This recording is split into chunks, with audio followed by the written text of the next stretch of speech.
كان عندي سؤال جوه دماغي، وكنت excited قوي ان انا اعرف ايه اللي هيحصل لما مصر قالت طلبت ان هي تسترد راس نفرتيتي اللي هي احلى قطعة اثرية في العالم، وبعض الاثار اللي بره اللي معروضة في المتاحف زمان يعني. لما كنت بدرس الحاجات دي فكان في رد من غالبا كان متحف اللوفر في فرنسا.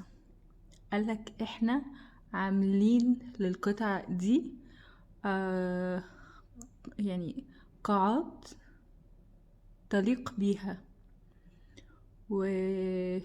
ومقدمين لها حماية فوق المستوى لما يكون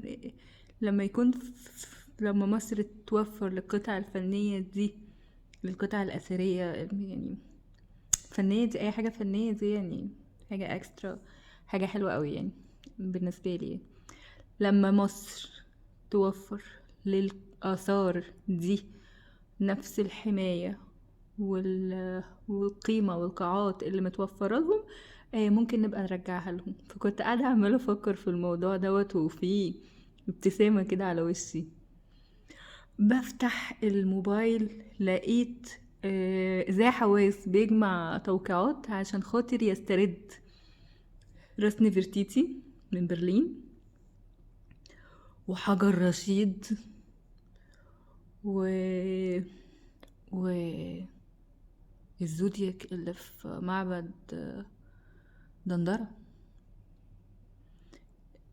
حجر رشيد ده اللي فك اصلا الطلاسم بتاعت اللغة القديمة كلها، يعني من بعد اكتشاف حجر رشيد وابتدت الثورة الصناعية في العالم.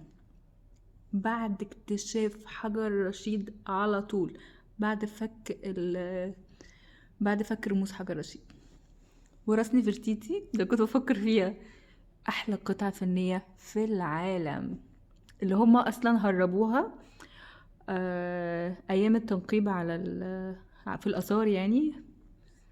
لما اكتشفوا راس نفرتيتي، هو اصلا ان مصر كانت محتلة من انجلترا، فكانت الحاجات بتطلع كان في نسبة مش متأكدة هي تلتين وتلت ولا نص بالنص،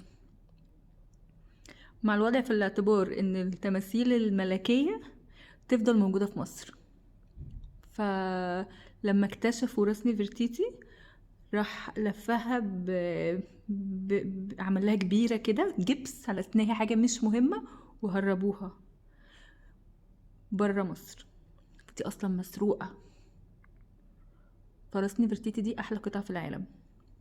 معبد دندرة، معبد حتحور، ده احلى مكان انا شفته في حياتي. فهم سارقين السقف بتاع الزودياك بتاع الزودياك الحاجات اللي هي بتاعه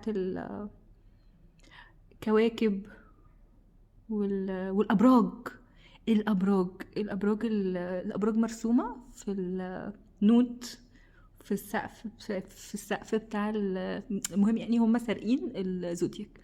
فزي حواس بيجمع توقعات علشان خاطر يرجع الاثار دي. معرفش ده خبر حقيقي ولا لا يعني، ولا الاي اي بيجاملني في افكاري عشان انا كنت بفكر في الموضوع دوت. بس بجد بجد بجد انا متشوقه جدا اعرف ايه اللي هيحصل في الموضوع ده.